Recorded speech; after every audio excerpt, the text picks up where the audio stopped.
Welcome to the Friendly Moms Club podcast with Jen and Karlee. We're the new mom friends you didn't know you needed. We are creating a safe space to bring moms together, lighten the heaviness, and find joy in the everyday moments. Together, we will share our own experiences of being new moms while navigating the topics we wish more people talked about. Join us every Monday to hear us skip the small talk and dive right into the uncomfortable.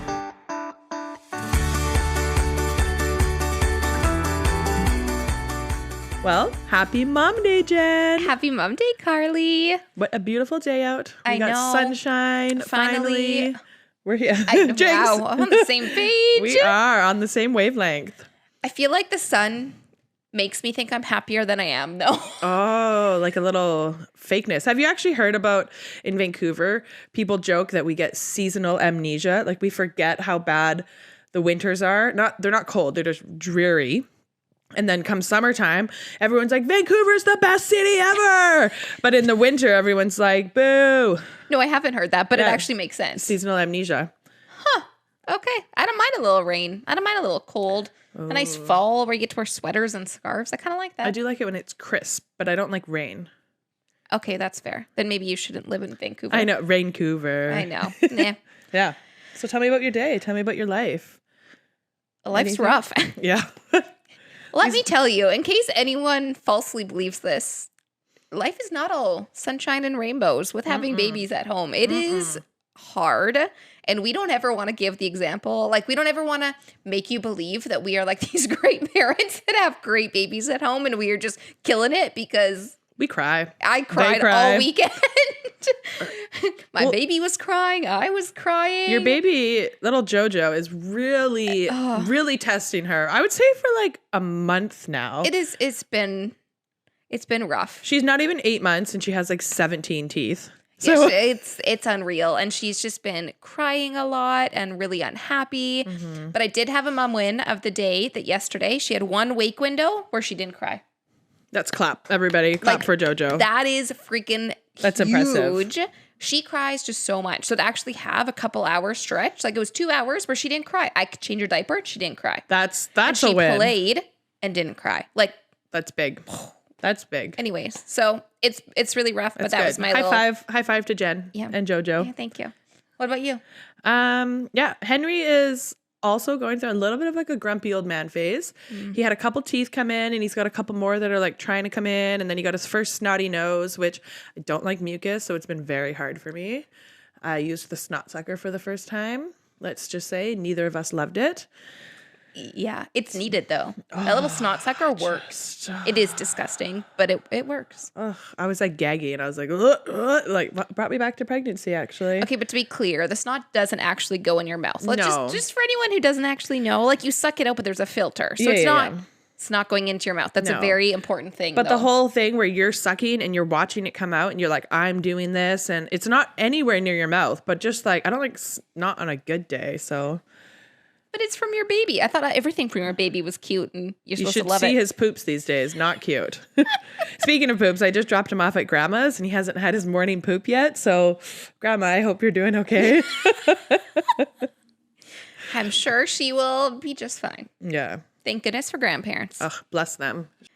So today we are going to be talking about mental health in trying to conceive and in pregnancy. Yeah, because your mental health gets challenged. Ours did. And yeah, it can be a very mentally straining time for a lot of people. And there's a lot of like negative thought processes that can come up when you are trying to conceive and getting pregnant and being pregnant. Like there's just these things that your mind almost plays tricks on you. I was going to say your brain tries to trick you into thinking that all of these lies. Yeah. So we want to go through a few and just kind of identify them and go through what they are, maybe give some examples from what we experienced. Because sometimes it helps when you can just identify what's going on. For me, it made me feel less like crazy is a bad term to use, but it made me feel less crazy. Like I just was like, okay, this actually makes sense, like scientific sense, what's going on in my brain right now and how I'm jumping from here to here to here. Like I liked being able to identify what it was that's going on. And this is something that is researched and there's scholarly articles and papers written, like this is true. Like these things are actually do happen and they are legitimate like mental health concerns that happen. So you can have, so everybody knows about postpartum depression. There's also postpartum anxiety, postpartum psychosis. But what people don't talk about a lot is that you can actually be diagnosed with like prenatal depression or anxiety during pregnancy. So everyone thinks they have to wait until they have the baby to actually have those issues. But no, I struggled with prenatal depression and anxiety. I already had struggled with it, but it was like exacerbated during pregnancy, and I didn't recognize it until it was too late, which we talked about in our previous episode on pregnancy. So it's a very challenging time for some people, and there's so many different scenarios that can kind of make things harder for you. So if you're struggling with infertility, if you're in an unstable relationship or unstable job, if you are really sick when you're pregnant, or if you got pregnant and it wasn't planned. Yeah, it wasn't planned. Secondary infertility. Maybe you had one kid, you decide you want to try for another, and now you can't get pregnant. Yeah, if you've had previous losses, either pregnancy related or just even in your life, if you've struggled with loss. Just any trauma, previous trauma in your life can really come forward when you're trying to conceive, or you, and this comes up this starts just when you even think about like, okay, maybe we're going to start trying. Like this starts very early. It's not like you have to have been trying for a year for these mental health kind of challenges to come up. They start right away. And it's just good to identify what's going on and really think about it. It's a lot. It's a lot. So yeah, your personal experiences in your life, they really affect your ability to not only cope, but also they can change your experience when you're trying to conceive or when you're pregnant. And I just want to say all your feelings are valid. So even if you haven't been trying for a long time, if you aren't actually diagnosed with infertility, if you haven't had any losses, but you're still really struggling, like those feelings are all still very valid. I'm very sorry if you are dealing with infertility or you've had pregnancy losses, but even if you haven't had that, it's still okay to be struggling. Yep. It is really mentally very challenging, and it wears on you a lot. And it wears on your relationship too. I think that society tells us, like, since, I don't know, you're in grade 6, I think you have the sex talk. Like, you have unprotected sex once you were going to get pregnant. So you grow up thinking it's going to happen. Like, as soon as I want to have a baby, I'm going to be able to have a baby. And I think that really sets a bad precedent in your head. Really have this expectation that you were going to have unprotected sex once, and boom, you're going to be pregnant, and it's going to be magical, and all the other stuff that we've talked about in previous episodes. But so when that doesn't happen for people, they already feel let down. And then that starts you off on like a negative start to the process. Definitely. And some people have dreamt about being pregnant, being a parent for their whole lives. Some people, it's just like their life purpose. And then when it doesn't happen right away, it's hard. It's very hard. That wasn't even, I've always wanted to be a mom, but it was never like this deep, like I have to have children right away. Like I waited till I was in my mid 30s and it still was very hard when I wasn't getting pregnant. So I can only imagine how difficult it is if you've been waiting your whole life to be a parent or a mom and have a baby and it's just not happening. Very difficult. Yeah. I think we underestimate a lot that the toll that trying to conceive actually has on us. And I don't think society recognizes it enough. And we're starting to talk about it more now than we ever used to before. Like infertility is now a topic that people sometimes will bring up, and they maybe sometimes will share their experiences. But 5-10 years ago, that wasn't the case. And so I think it's good to recognize just how hard that is. And there's certain things that are helpful and not helpful, and asking your friends all the time, when are you going to have kids? They might have been trying for years, right? And so then when you ask these questions, they're like, yeah, thanks, I've been trying for years. And it is hard, and that there is such a toll. So and just be kind to yourself. I was going to say the unsolicited advice around pregnancy, trying to get pregnant is just so unhelpful. I don't think it's unfair to ask somebody if they want to have kids. I don't know. What do you think? I think you have to have a certain relationship with somebody, and it can't just be like at a barbecue, like, hey, you got married. Do you want kids? Like that's different. But just asking a friend, or like, is that part of your plan? And if they want to share with you that they've been trying, they can. Some people don't want to. Some people don't want anybody to know because of the mental toll. But the whole asking people, hey, when are you having kids? Because maybe they're trying to. Maybe they don't want them. That's a whole other can of worms to get into, that we're just expected to have babies. So don't ask people if they're pregnant. Oh, yeah. Yeah. Unless you 1000% know, do not Unless ask. unless you see a baby coming out of them. No, unless they have explicitly said to you, I am pregnant. Do not assume, because especially if you're going through fertility treatments or you're trying to make lifestyle changes to get pregnant. And a lot of those lifestyle changes are the same things that you do when you're actually pregnant. So like not drinking, not doing drugs, not eating. Well, I mean, I ate a lot of fast food, but probably would have been better if I didn't. A healthy lifestyle is what you want to do when you're trying to conceive, which brings up another kind of relationship challenge is when you decide, like it creates a toll on your relationship in that sense, because you might decide that you and your husband or you and your partner should stop drinking, should stop doing drugs if that's what you're doing, or even like stop eating fast food, marijuana usage, or like, you know, some people use it to sleep, but they actually has THC in it. So maybe you are trying to encourage your spouse to not use that, just to like, I don't know the research on it. So, but making those changes can be really hard in a relationship. So when you're trying to conceive, just the trying to conceive is hard. And then adding in like lifestyle changes in a relationship, and not just you, but also on someone else. Yeah. It's a lot. It's hard. It's kind of like foreshadowing into the future of when you're going to have babies. How are we going to How are we going to cope? How are we going to make decisions together? And it's a nice little foreshadow into that. Yeah, that is true. I was also going to say about when you're trying to conceive, if you are dealing with mental health challenges, like we both were, but I was on medication. So I was on an SSRI, which is something that's very common for anxiety and depression. And it can also cause you to gain weight. So when people are just assuming you're pregnant, like, yeah, I gained 10 pounds, but it was because I went on mental health medication. So when people ask you that and you're like, I'm not in a good place, I'm already on medication, you're assuming I'm pregnant because I've gained weight. Like, I know I gained weight, right? Everyone knows it. Yeah. You don't need to point it out. And then when you're doing IVF, the medications they make you take for very that, bloated. the hormones, you can get super bloated taking that. And so there's situations where people might be trying, or in a really hard place trying through IVF, or just trying naturally and it's not working. They're in a hard place in life, you know, from work, anything like that. And they might be on medications that just cause you to be more bloated or gain weight. And so it's just, please don't assume. Also, just don't make comments on people's bodies. Yes. Whether it's good or bad. Even a comment like, oh, you look great, that can be very debilitating for somebody. And this is definitely something we're going to do an episode on. It's something that I actually experienced this last week. Yes. Somebody making unsolicited comments on the fact that I am in a larger body now after having a baby. Spoiler, I know. I'm well aware. Yes. Yeah.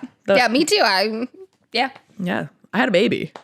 But it's also like all this body stuff also is in pregnancy. So we talk about trying to conceive and how hard that is on your relationship, how hard that is on your mental health. But then there's a whole nother aspect of when you are pregnant. There's the body changes that happen then.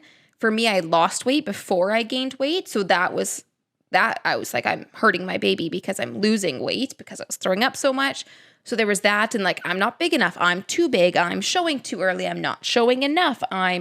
Like, there's so many different body changes, and it's just hard when your body is changing. Yeah. And a lot of people struggle with that and that body image issues when they are pregnant. Especially like you might have previous eating disorders. And so even just disordered eating, like yes, all of it. So that comes up. There's just so much. We could list this forever that affects your mental health. Make comments on people's bodies. Yes. Look at that. Yes. I mean, it's harder because you see a bump and you're like, oh my God, that's so cute. But some people that can be very triggering. Also, even saying, oh, your bump is so small, or, oh, it's so big. I had comments where people were like, oh, you must be having twins. Henry came out like 6 pounds, which is quite funny. So I'm like, oh no, that was just me.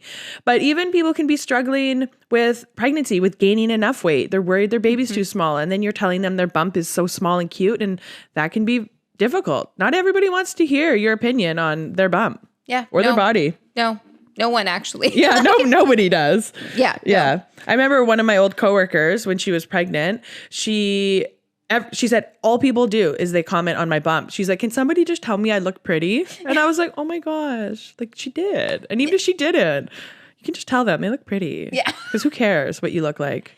I mean, I don't know anyone that didn't struggle like mentally at some point in their pregnancy or in their journey of trying to conceive. Like everyone struggles at some point. And sometimes it's just grieving the loss of life that you're going to have, like not loss of life as in a person, but loss of that identity or, okay, well, all of my friends, I'm the first to have a baby. Am I going to be able to fit in with these friends anymore? Am I going to lose friends because now I'm having a kid? Or you're the last of your friends and you're like, they're all going to move on with their life without me. The kids are all older, then my baby's going to be the younger and they're going to, move on without me. And so there's just so much that's going to happen in that time period in your life that's going to be really mentally challenging, and that is okay, and that's very common to have these struggles, and you are not alone in that. No. And a lot of the things you've struggled with before pregnancy, like we kind of touched on, body issues will come up in when you're pregnant. I remember my therapist told me years before I even tried getting pregnant, she said, when you get to a point in your life when you're going to be trying to get pregnant, I highly suggest you either get back into therapy or continue with therapy, because a lot of the issues that you're working with will come back up during pregnancy. So any trauma or loss or conflict in your life, relationship conflicts, they resurface in pregnancy or when you're trying to get pregnant, and they're very hard to deal with because you're already dealing with enough.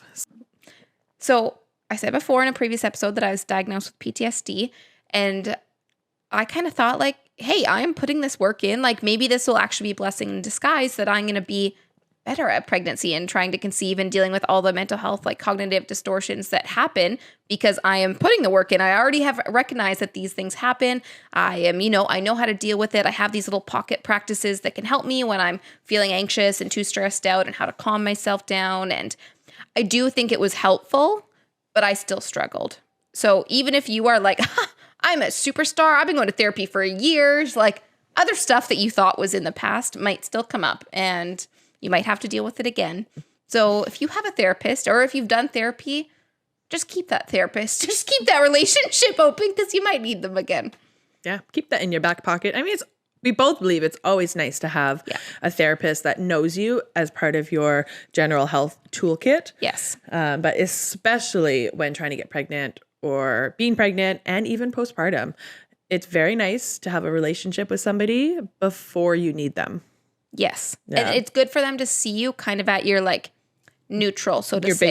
Your baseline.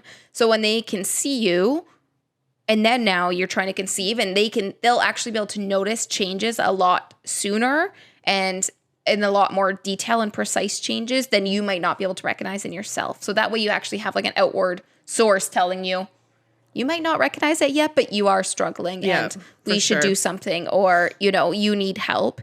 And so to have someone actually watching that, because it's hard if your spouse has never gone through anything, or they've never gone through therapy, or they've never done any research into mental health and some of these negative thought patterns, they don't know what to look for. They have no idea. They just might think, I don't know. That's actually something that the psychiatrist I see, when I was pregnant, she wanted Jeff to join for a session to go over some of the warning signs to look for and to talk about ways he can support me because I was higher risk of developing any kind of postpartum mental health issues. Well, I already had some, but I was at risk of them worsening. And she reviewed a lot of the things to look out for and things that he can do to support me. And it was very helpful. Yeah, because he doesn't know what he's looking for. Like, unless you've actively looked into this stuff before, you have no idea. And it's a lot. So it is a lot.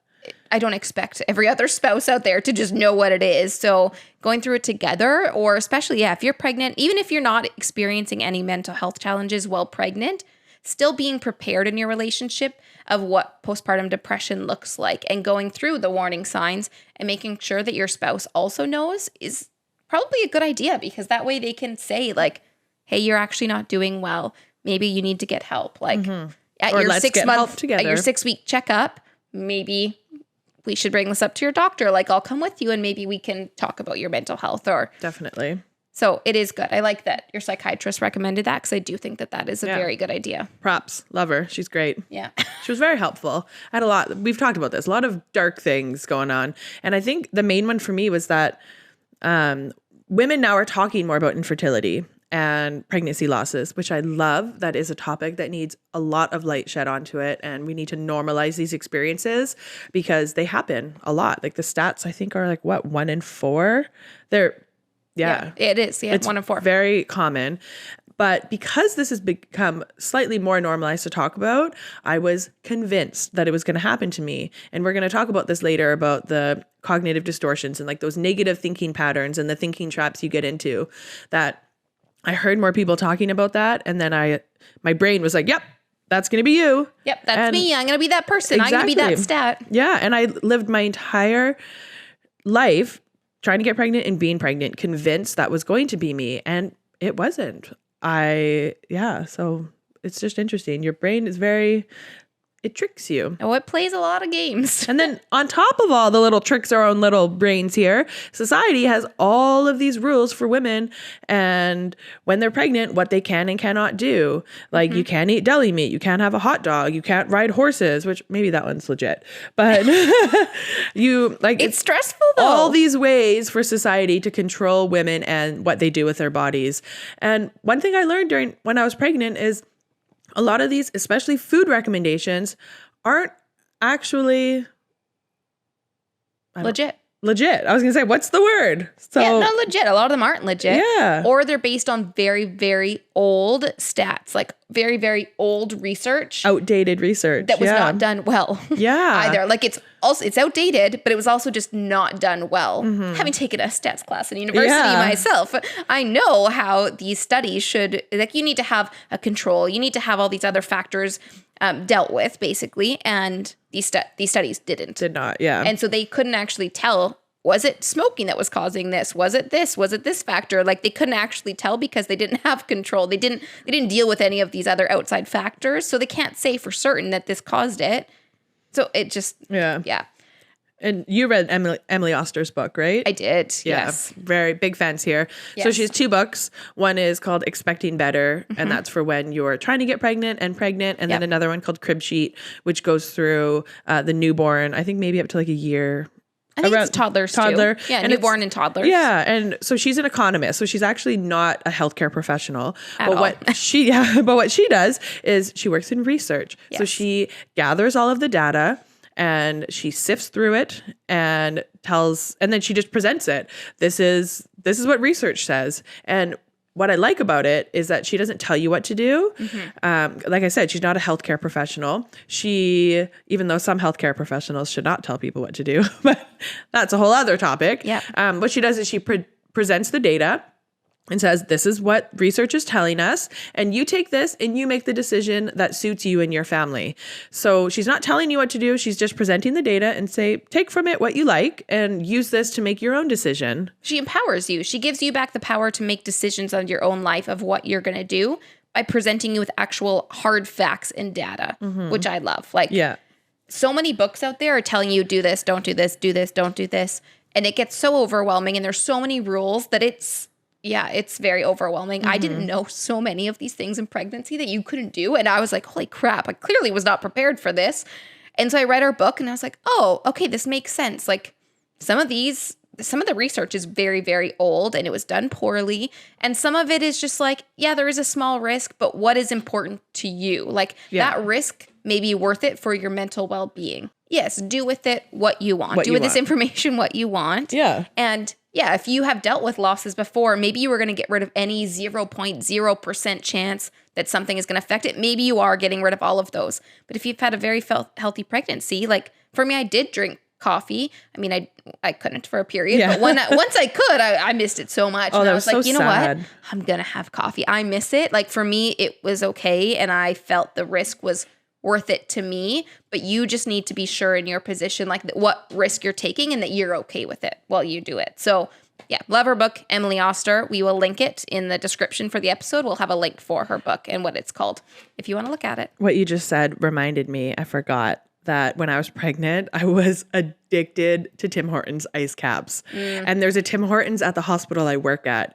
And it's very dangerous because before night shifts, that's when it was like, so good. And I remember I'd be dry heaving in the car. I'd stop at Tim Hortons sometimes. Sometimes I couldn't wait till the hospital. So I'd go through a drive-through and I'd be dry heaving.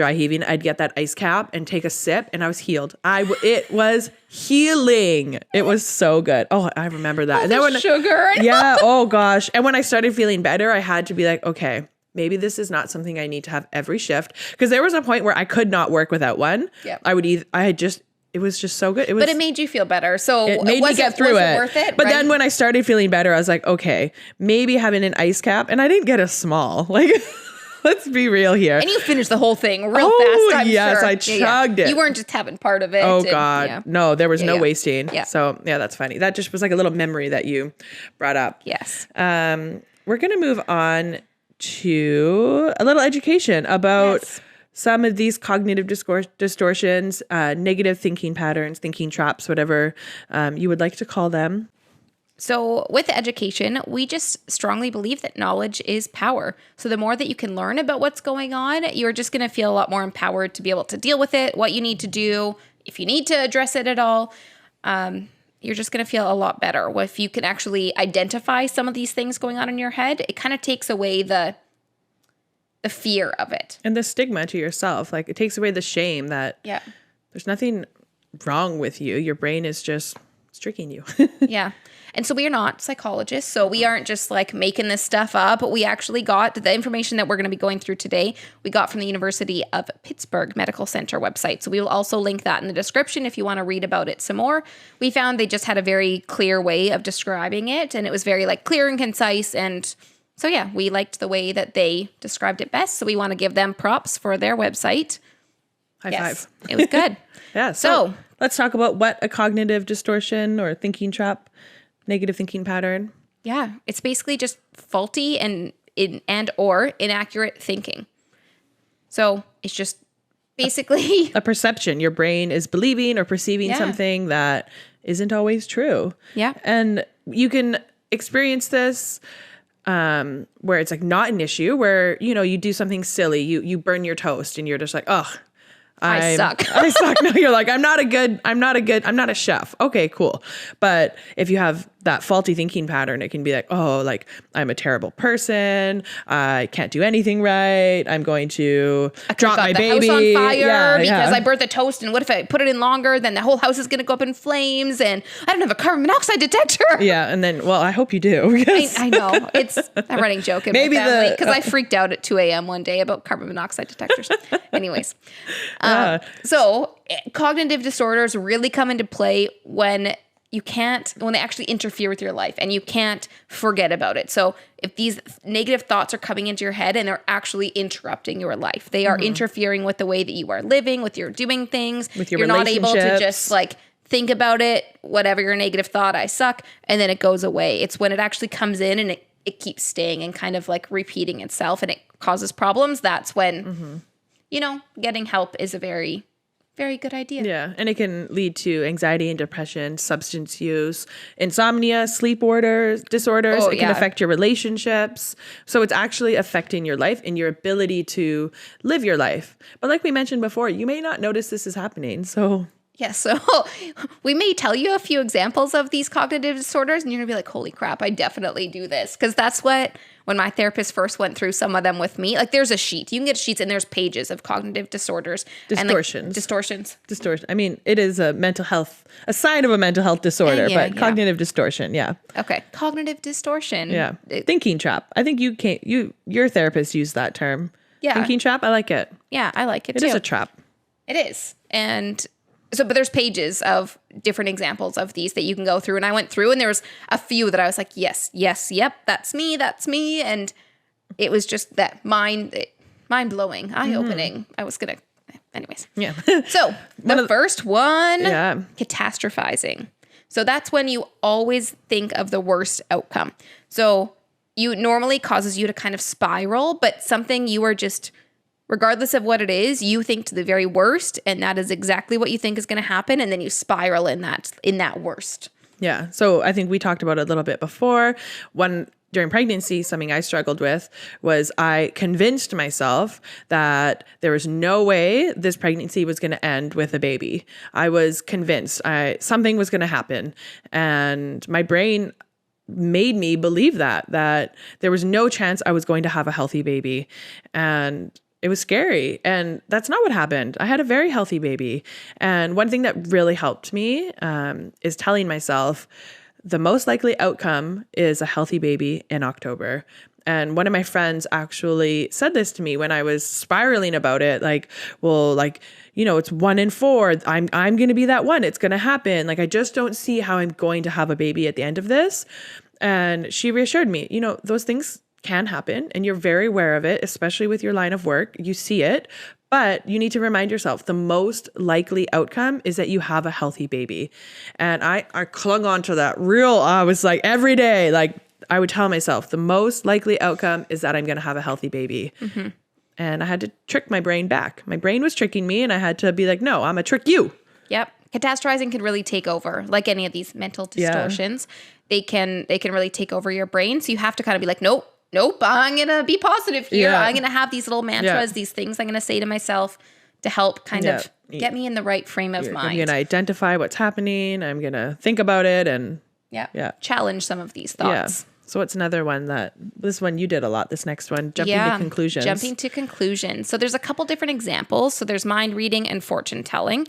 Mind reading is just when you are assuming what someone else is thinking. So Karlee didn't message me back in an hour and I assumed that meant she hated me, right? Like I'm assuming what she's thinking, even though she's probably just busy with her baby. I'm like, oh, she didn't message me. Oh, what if I offended her in what I messaged? I'm very offended. Something like that. Then there's fortune telling, which I did a lot in my pregnancy, but it's basically insisting that you know what is going to happen in the future. And this for me was a lot that with pregnancy, I didn't even think I was going to get pregnant. And so there was this whole idea that I was told when I was like in my early 20s, you're probably going to have a challenge getting pregnant. You have PCOS, endometriosis, like you should have babies now. You're not going to get pregnant. And I basically like clung to that and was like, no, that's what's going to happen in the future. Like I told myself that I was okay not having kids because I was just clinging to this fortune telling idea that I'm not going to be able to have kids. And I just, I clung to that. And that's all I could believe. You were predicting your future with a thinking trap. With like outdated information as well. Like it was years ago. Like this between when a doctor told me that and when we started trying was like 8 years. But that one little thing just stuck in my mind. And I all of a sudden was like, nope, I'm never gonna be able to get pregnant because a doctor once said something 10 years ago to me. Like, and I thought I could tell the future and I could not because then I got pregnant and we had a healthy baby girl. So she's great. Yeah. She's lovely. Yeah. Another one that I do all the time, although I'm getting better at it, working on it, are should statements. So my nursing school friends and I would always joke that, we would say you're shoulding all over yourself instead of, the other word. So if you're like, oh, I should study for 2 hours. I should eat the salad. I should be going for a walk. I should be feeling baby move by now. Mm-hmm. I should have a bump. I should be smaller. I should be bigger. Yeah, lots of shoulding happening. So just the pressure, the excessive, unnecessary pressure and expectations that you put on yourself can be very debilitating. Like women have enough expectations. We don't need to be putting more unnecessary ones on ourselves. And some are very unrealistic. Very unrealistic. These expectations that we're putting on ourselves, right? We're not being nice when we're doing these. When we're shooting ourselves, we're not being nice about it. When you're shooting it, you're doing like negative things. Like I need to do this for 4 hours, then I need to clean the whole house, then I need to do that. Oh, and then I need to, I should be pregnant after 1 month of trying. Yes. I should. Yep. Yeah. Lots of those. Yeah. And the last one we're going to go over today is mental filtering. So that's basically choosing to, when you're mentally thinking about something, only looking in a negative lens. So you're ignoring any of the positive stuff that's happening and you're just strictly looking at all of the negative stuff. And I feel like almost everyone does this at some point. And I did this in pregnancy a lot, and my spouse would constantly be like, yeah, but you're forgetting about this part. And this actually happened today, which was a positive. And I'd be like, no, it doesn't matter. Like, this is the negative and this is the bad stuff. And when I was throwing up with hyperemesis, you can go through waves. So you can actually get better when the medication is helping. And so there'd be days that I only dry heaved and I didn't actually vomit. And my good supportive spouse was like, look at you go. Yay. Like, you didn't throw up today. I was like, I still dry heaved. Like, I couldn't find the joy in those little wins that I was having. And it's so important to find those little moments of joy. The mom wins of the day, as we coined them. Mm-hmm. But I just couldn't see anything in a positive. And I was just so negative about everything that was happening. So everything I saw was through a negative lens. I was just negative all the time about everything. So it's this idea of a mental filter. And you really need to try to take a step back and look at everything without any lens, right? Like, you don't want to also be too positive Yeah. because that can be exhausting. I also do that Where I just in between. Right. You're too positive about everything. Like you have to be realistic. And so it's just that, looking at everything through a negative lens. Yeah, that's a hard one, especially when you're feeling negative. It's hard to get out of it. And then when your spouse is being positive, you just want to sock them sometimes. Yeah.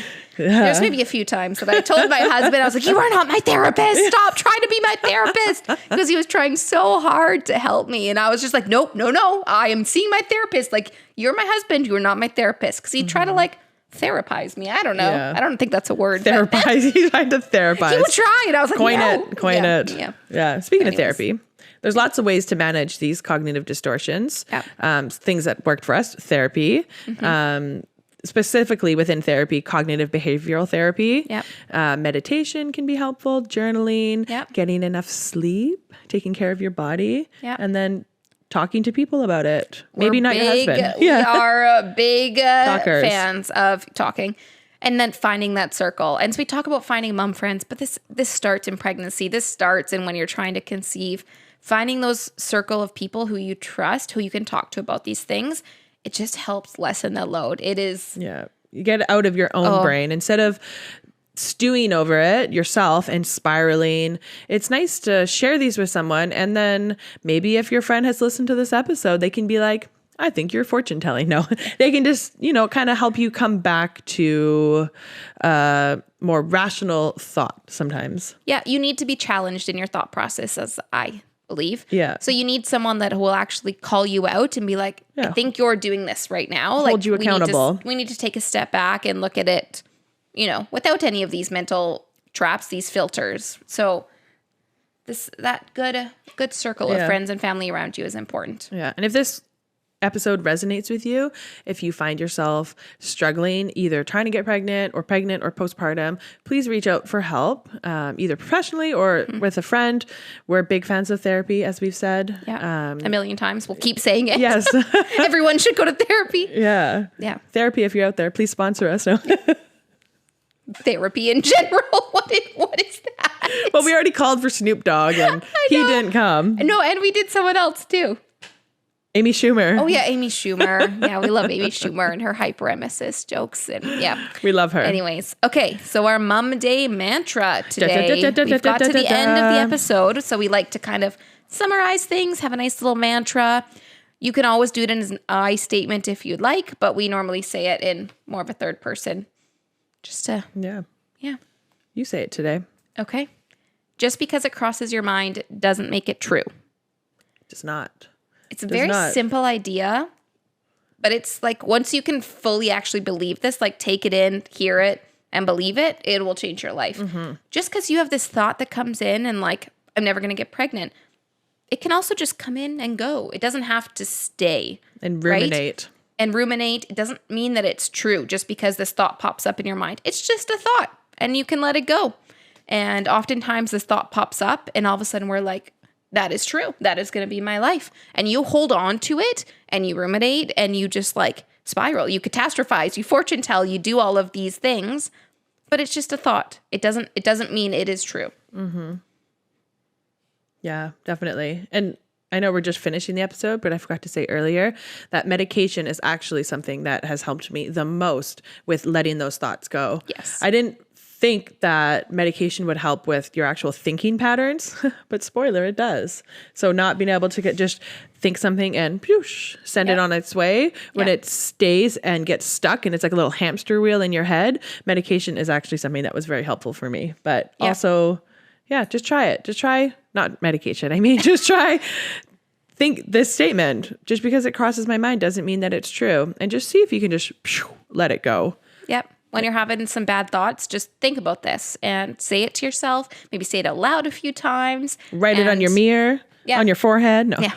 But it made a difference to me too. Just when I finally, just something clicked when I had first heard this idea. It was probably about 2 years ago when I first heard about this idea that just a thought doesn't make it true. And I was like, as much as your brain tries to convince that you. is life changing. Like when you can actually believe it, it is And the more you think it isn't going to make it more true. Like if you think about... Just because you think about it 10 times doesn't make it 10 times more true. Because you tell yourself 10 times a day you're barren doesn't make you barren. Yes. Yep. It's just a thought. Yeah. Let it go. Let it go. Let it go. We should start a band. Definitely. No, we're terrible. Okay. I think that's our sign. We need to wrap it up. Wrap it up. So if you don't follow us on Instagram, come say hello. We're at the Friendly Moms Club. And if you're watching this on YouTube, like our channel, subscribe to our channel. Actually, that would be even better. Give us that thumbs up. And if you're listening on podcast, then subscribe to our podcast. We'd love that. Yeah. We have new episodes every Monday. We've been over this. It's Mom Day. Oh, yes. Mom Day. Mom Day. So every Mom Day, we have a new episode. So we'll see you next week. Thanks for joining us. Bye. Bye now.